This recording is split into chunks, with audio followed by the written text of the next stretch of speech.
সত্যি বলতে ভালোবাসা কল্পনাতেই সুন্দর হয়। কিছু কিছু প্রিয় জিনিস না পাওয়াই ভালো।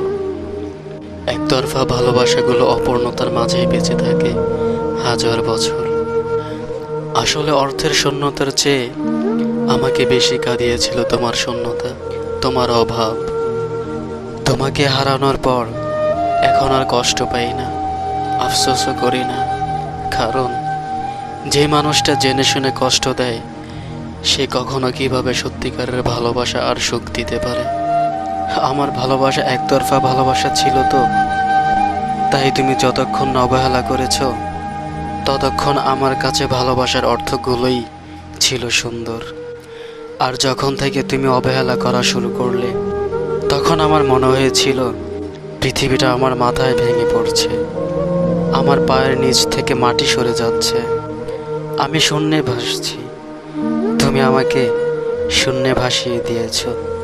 আমি অভিশাপ দিচ্ছি না, একদিন ঠিকই আমার শূন্যতা অনুভব করবে, আমার কথা মনে করে কাঁদবে, নিজেকে প্রচণ্ড একা মনে করবে, অসহায় মনে করবে। ওই যে ক্ষণিকের সুখের জন্য আমায় ছেড়ে চলে গিয়েছিলে, কিন্তু মারাত্মকভাবে ঠকে গিয়েও আমি আজও সেই ঠকে যাওয়া মানুষটাকেই ভালোবাসি। সে হয়তো জানে না, আর কোনোদিন জানবেও না, তাকে আমি কতটা ভালোবেসেছিলাম।